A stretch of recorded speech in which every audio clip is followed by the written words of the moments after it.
What's up with the YouTube? Kobe NBA West, another video. We're gonna call this one Free Willy, for free will, as in personal choice. I'm not content with the restricting my thinking about problems we face as men solely to the confines of external causes like government or women. Oftentimes, we're the cause of our own setback. When you exclusively attribute personal setbacks to any cause but to that of your own, you're subconsciously sending a message of not being able to exercise free will. Free will is something we all have, some more than others. Even so, it's all in how you use it. I know it's hard to break the brainwashed mold of instant gratification that our society esteems so deeply. If you think about it, instant gratification is why you may have a cable around your neck now. It's how they beat you every time. Learning to beat the impulses of instant gratification will lead to self-control and discipline. That's the real respect. It ain't complicated. Free will is only what you make it to be. If you sell dope, have a legitimate job, or both, the common denominator is it all involves choice, or in other words, free will. I always hear the pop psychologies of peer pressure or home environment, atmosphere, or just a whole host of subversive presumptions for the dumb to feed on. But all of those lines of thinking are flawed. It's just another way of saying you're unable to think for yourself. If you allow someone else to tell you what caused your problems, then it's likely you end up with their solutions. For the most part, our circumstances ain't strictly left up to chance, but rather it's a cumulative reflection of our choices and execution of our responsibilities, thus finding ourselves in the position we in. Choices and responsibility, the two go hand in hand, but our society behaves as if they're two separate, non-related issues.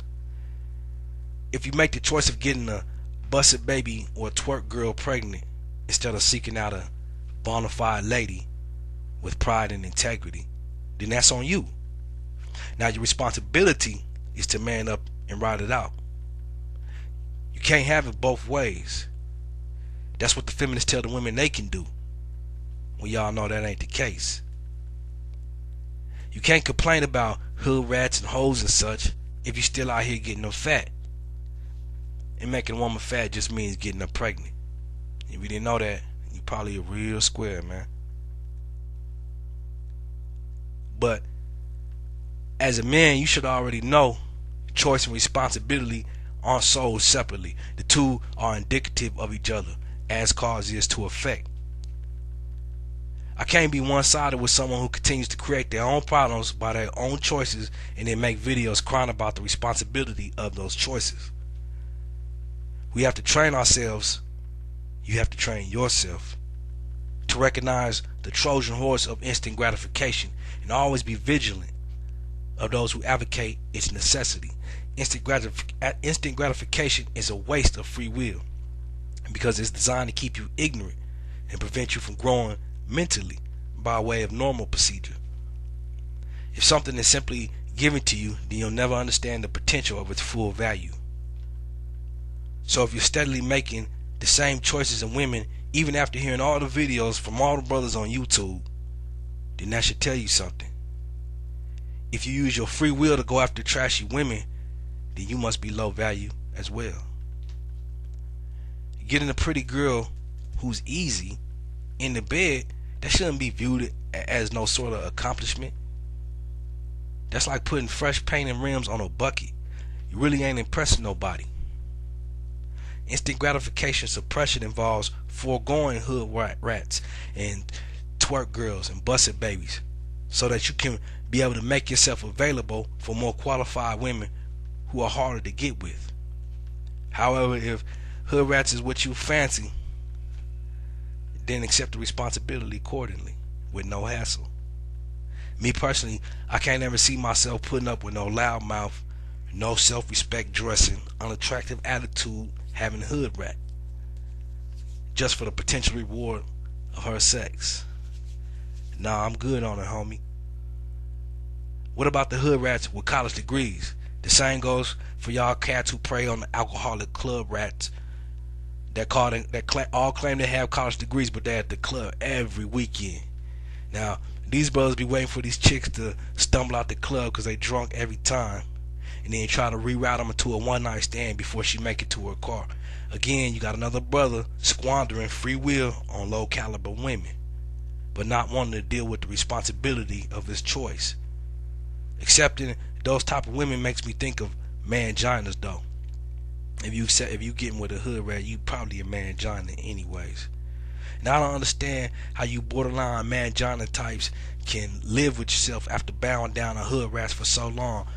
You lower your standard to women, okay? Then you're okay with being the object of their ridicule, and then you willingly make yourself into a spectacle for their amusement. That's a damn shame. Whatever happened to your self-respect?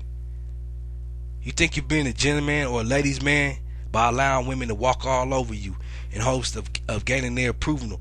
Probably for manginas, gaining approval is some type of sense of gratification or some acceptance that they seeking. But what they don't seem to realize is that the women actually deride and mock them and hold them in utter contempt for being suckers, and they can't see that. See, these cats don't ever realize that she'll turn around and say to him in an instant, "Here, hold my purse, you big puss, while I go over there and talk to that real man." She don't understand that perspective, the light she sees him in. He's a chump, and he don't know it. Manginas and gays are the only breed of men seemingly accepted by radical feminists. I guess manginas are the only men deemed enlightened enough to accept the apeshit, crazy, ill-defined, reactionary feminist religion they all try to push off on all of us, actually. Plus, manginas wholeheartedly accept the woman's desire to be equal to men without having to take on the responsibility that comes with it. Manginas rarely accept the strong, independent, abrasive, narcissistic, macho divas and somehow translate that into not being afraid of women because they accept that from women. Manginas are tools created and shaped by radical feminism, but women don't truly want these men. See, these men are just useful idiots or last resort sperm donors. These men define their worth by fitting into the roles feminism has designated for them, and all the while they being loathed by the women for not being real men. Thus you have the mangina radical feminist conundrum. But really it's no mystery. Radical feminists would rather have their manginas instead of allowing reality to get in the way of their feminist pride.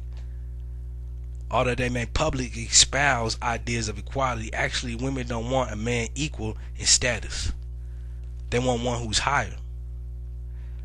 As I've stated in previous videos, women are hardwired to seek out leadership in a man. In other words, they want one who is not her equal, but one that's higher. So I dare any woman to get on here and tell me that she truly desires to be with some wimp she can order around and still be happy. Now, why do women want this? Who knows? Maybe it's to satisfy some primal need to feel protection and security from a man. That's why women they mostly don't go for men that are the same height, same weight, same muscle tone. They don't go for those type of men. Even a radical feminist has to make the choice of instant gratification when it comes to men. Either she has to put up with the mangina, who's just probably just as sugary as she is, so she can have the feeling of having a man now, or she can forego her religion of radical feminism and dressing like a hood rat, so she can increase her prospects of attracting a quality, worthwhile candidate. It's all in what you decide to do with your free will. My examples now here in this video use the dynamics between men and women, but you can expand the concept and see where to avoid the instant gratification traps in your life. You can start with prioritizing. You should procrastinate on the things that you enjoy, the things you like to do. Procrastinate that and spend the majority of your time working on the things you don't enjoy, but they're more important and more immediate. And then the next step is to evolve that into a pattern in all the choices in your life. You got to remember, instant gratification is something that can only be enacted by way of personal choice. West Coast.